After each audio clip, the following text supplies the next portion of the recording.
Assalamualaikum warahmatullahi wabarakatuh.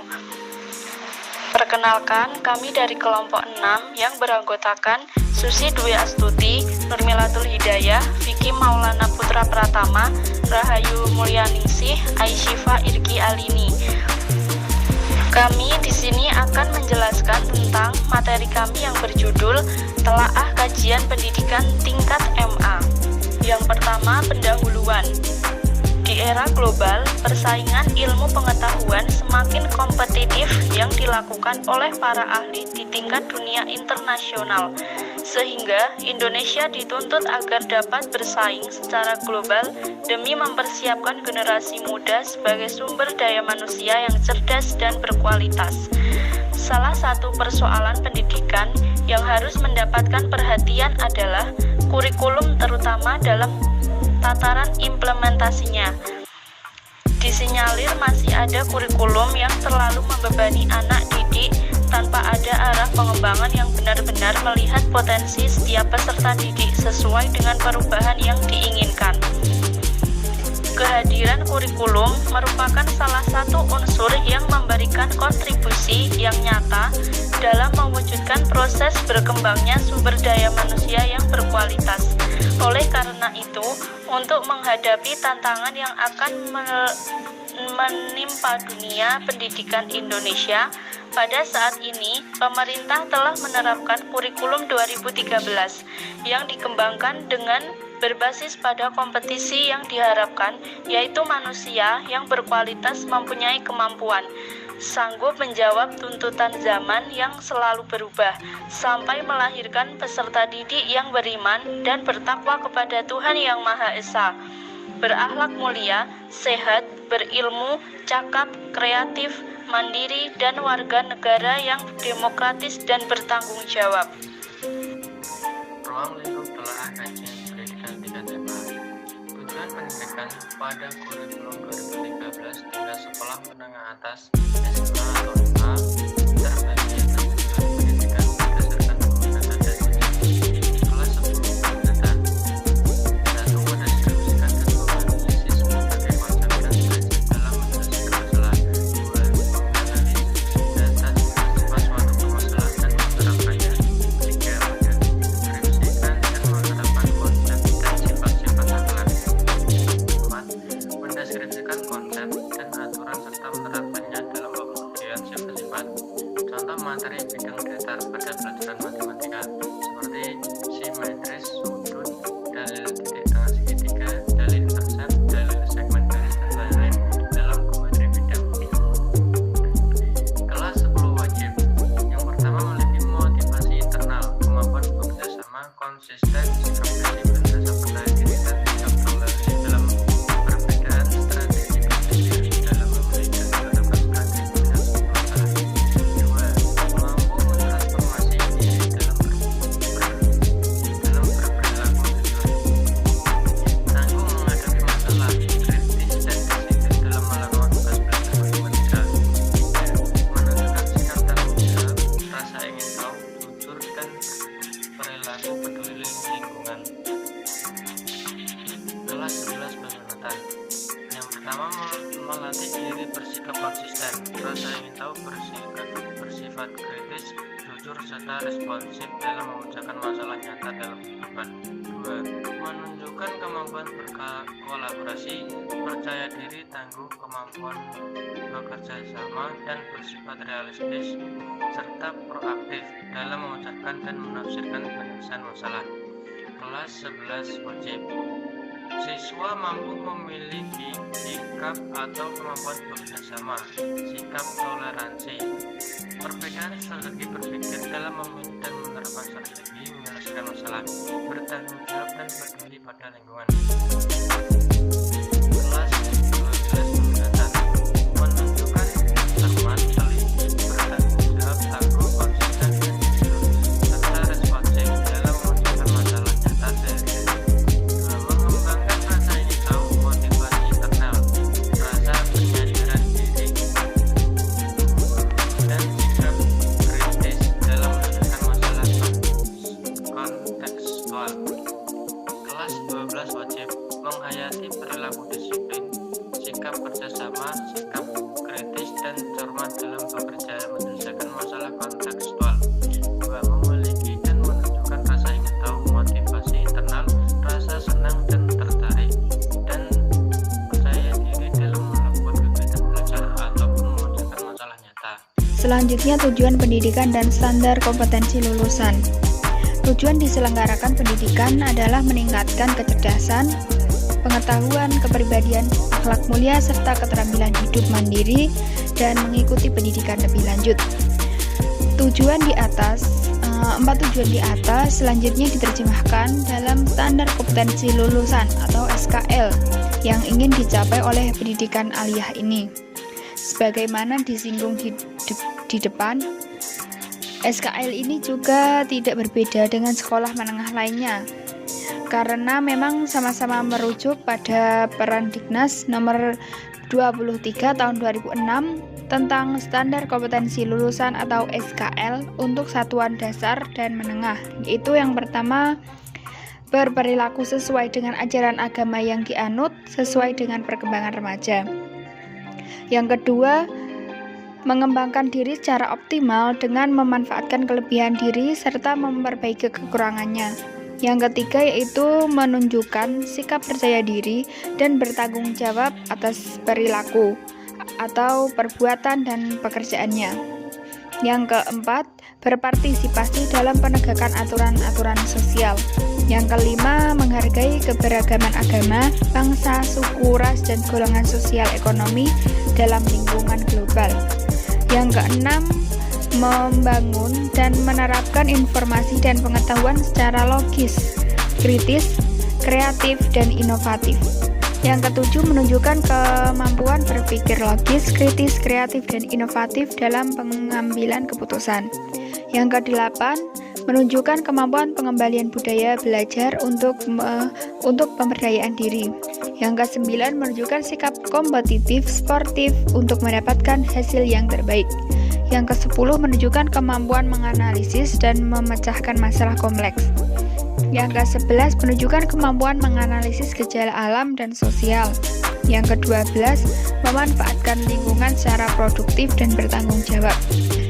Yang ke-13, berpartisipasi dalam kehidupan bermasyarakat, berbangsa, dan bernegara secara demokratis dalam wadah negara kesatuan Republik Indonesia. Yang ke-14, mengekspresikan diri melalui kegiatan seni dan budaya. Yang ke-15, mengekspresikan karya seni dan budaya. Yang ke-16, menghasilkan karya kreatif baik individual maupun kelompok. Yang ke-17, menjaga kesehatan dan keamanan diri, kebugaran jasmani, serta kebersihan lingkungan.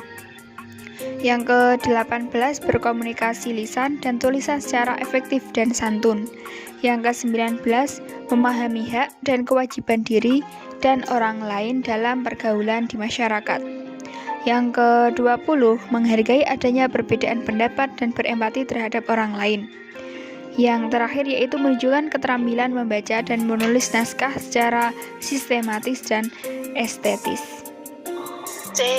Metode atau pendekatan. Metode atau pendekatan yang digunakan pada kurikulum 2013 pada tingkat madrasah aliyah adalah A. Metode ceramah. Metode ini menggunakan penyampaian materi dari guru kepada siswa melalui bahasa lisan, baik verbal maupun non-verbal. Yang B. Metode latihan. Metode ini menggunakan penyampaian materi melalui upaya penanaman kebiasaan-kebiasaan tertentu sehingga diharapkan siswa dapat menyerap materi secara optimal. Yang C. Metode tanya-jawab.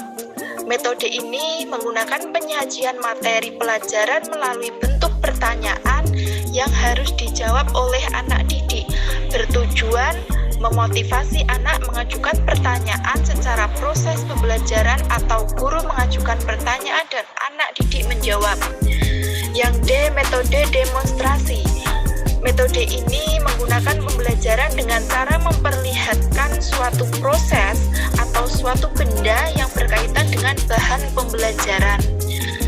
Yang E. Metode diskusi. Metode ini menggunakan pembelajaran melalui pemberian pemberian masalah kepada siswa dan siswa diminta untuk memecahkan masalah secara kelompok. Berangkat dari penerapan metode dalam proses pembelajaran kurikulum 2013, maka sebagai pengembangannya dapat diterapkan beberapa model pendekatan dalam pembelajaran yang sesuai dengan tuntutan kurikulum 2013. D. Model pembelajaran aktif atau active learning. Active learning dimaksudkan untuk memaksimalkan penggunaan semua potensi yang dimiliki oleh peserta didik secara sempurna dengan harapan terwujudnya peserta didik yang dapat mencapai hasil belajar yang memuaskan sesuai dengan karakteristik pribadi yang mereka miliki. Tujuan yang diinginkan dari penerapan strategi pembelajaran active learning ini adalah untuk mewujudkan pembelajaran yang dapat menimbulkan kegairahan peserta didik dalam mengikuti kegiatan pembelajaran, memberikan pelayanan yang sempurna terhadap peserta didik yang berbeda-beda tingkat kemampuannya, sehingga peserta didik merasa terpuaskan menerima ilmu, pengetahuan yang diperoleh dalam proses pendidikan. Ada beberapa strategi aktif yang bisa digunakan dalam kegiatan proses pembelajaran seperti berikut. Yang pertama adalah question student have atau pertanyaan peserta didik. Hisham Zaini mengatakan bahwa model question student have adalah pembelajaran yang menekankan pada siswa untuk aktif dan menyatukan pendapat dan mengukur sejauh mana siswa memahami pelajaran melalui pertanyaan tertulis. Tipe question student have ini digunakan untuk mempelajari tentang keinginan dan harapan anak didik sebagai dasar untuk memaksimalkan potensi yang mereka miliki. Metode ini menggunakan sebuah teknik untuk mendapatkan partisipasi peserta didik melalui tulisan. Hal ini sangat baik digunakan pada peserta didik yang kurang berani mengungkapkan pertanyaan, keinginan, dan harapan-harapannya melalui percakapan. Para ahli berbeda pendapat dalam menentukan langkah-langkah model pembelajaran ini. Seperti salah satunya menurut Hisham Zaini, dalam pembelajaran aktif di perguruan tinggi mengemukakan bahwa langkah-langkah dalam pembelajaran question student have adalah sebagai berikut. 1. Bagikan potongan-potongan kertas kepada siswa. 2. Minta setiap siswa untuk menuliskan satu pertanyaan apa saja yang berkaitan dengan materi pelajaran. 3. Setelah semua selesai membuat pertanyaan, masing-masing diminta untuk memberikan kertas yang berisi pertanyaan kepada teman di samping kirinya. Yang keempat, pada saat menerima kertas dari teman di sampingnya, siswa diminta untuk membaca pertanyaan yang ada. Yang kelima, ketika kertas pertanyaan tadi kembali pada pemiliknya, siswa diminta untuk menghitung tanda centang yang ada pada kertasnya. Yang keenam, beri respon kepada pertanyaan-pertanyaan tersebut dengan A. Jawab langsung dengan singkat. B. Menunda jawaban sampai pada waktu yang tepat atau waktu membahas topik tersebut. Yang ketujuh, jika waktu cukup, minta beberapa orang siswa untuk membacakan pertanyaan yang dia tulis meskipun tidak mendapatkan tanda centang yang banyak, kemudian beri jawaban. Yang kedelapan, kumpulkan semua kertas. Besar kemungkinan ada pertanyaan-pertanyaan yang akan ada jawab pada pertemuan berikutnya. Ini yang kedua yaitu Student Teams Achievement Division. Student Team Achievement Division atau disingkat STAD merupakan salah satu strategi pembelajaran kooperatif yang paling sederhana dan merupakan model paling baik untuk permulaan bagi para guru yang baru menggunakan pendekatan kooperatif. Adapun langkah-langkah yang dapat ditempuh dalam model pembelajaran ini yaitu yang pertama, peserta didik diberikan tes awal dan diperoleh skor awal. Kedua, peserta didik dibagi ke dalam kelompok kecil antara 4-5 orang secara heterogen menurut prestasi, jenis kelamin, ras, atau suku. Kemudian peserta didik menyampaikan tujuan dan memotivasi peserta didik, lalu guru menyajikan bahan pelajaran dan peserta didik bekerja dalam tim. Kemudian guru membimbing kelompok peserta didik dan peserta didik diberi tes tentang materi yang telah diajarkan. Kemudian yang terakhir yaitu memberi penghargaan.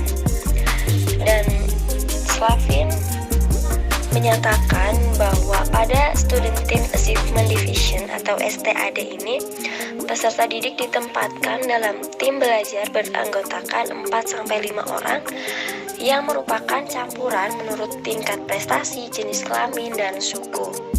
Ada beberapa persiapan yang bisa dilakukan dalam pelaksanaan pembelajaran kooperatif tipe Student Teams Achievement Division atau STAD ini.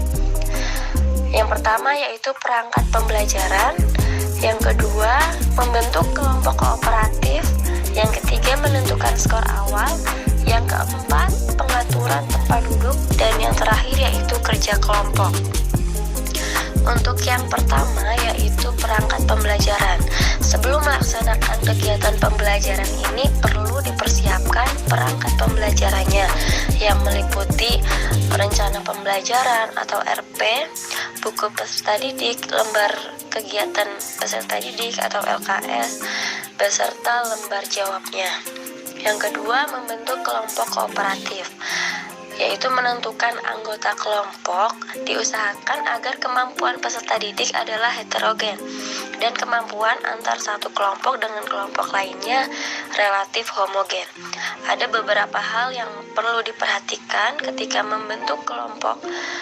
Hal ini dilakukan karena peserta didik beraneka ragam, maka harus diperhatikan hal-hal sebagai berikut, yaitu peserta didik dalam kelas terlebih dahulu di-ranking sesuai dengan kepandaian dalam mata pelajaran. Tujuannya adalah untuk mengurutkan peserta didik sesuai kemampuan dan untuk mengelompokkan peserta didik ke dalam kelompok. Ranking ini dapat dibuat berdasarkan nilai ulangan sebelum diterapkan strategi STAD ini. Kedua, dibentuk 3 kelompok, yaitu kelompok atas, kelompok menengah, dan kelompok bawah. Kelompok atas sebanyak 25% dari seluruh peserta didik yang diambil dari peserta didik ranking 1. Kelompok tengah 50% dari seluruh peserta didik yang diambil dari urutan setelah diambil kelompok atas, dan kelompok bawah sebanyak 25% dari seluruh peserta didik setelah diambil kelompok atas dan kelompok menengah. Yang ketiga yaitu menentukan skor awal. Skor awal yang dapat digunakan adalah nilai ulangan sebelumnya. Skor awal ini dapat berubah setelah ada kuis, misalnya pada pembelajaran lebih lanjut, dan setelah diadakan tes, maka hasil tes masing-masing individu dapat dijadikan skor awal. Yang keempat yaitu pengaturan tempat duduk. Pengaturan tempat duduk juga perlu diatur dengan baik. Hal ini dilakukan untuk menunjang keberhasilan pembelajaran. Apabila tidak ada pengaturan tempat duduk, dapat menimbulkan kekacauan yang menyebabkan gagalnya pembelajaran. Dan yang terakhir yaitu kerja kelompok. Untuk mencegah adanya hambatan pada pembelajaran, terlebih dahulu diadakan latihan kerjasama kelompok. Hal ini bertujuan untuk lebih jauh mengenalkan masing-masing individu dalam kelompok. Selanjutnya yang ketiga yaitu cooperative learning. Model ini mengandung pengertian bekerja sama dalam mencapai tujuan bersama, dan di dalam pembelajaran cooperative learning menempatkan suatu hasil yang optimal dalam belajar.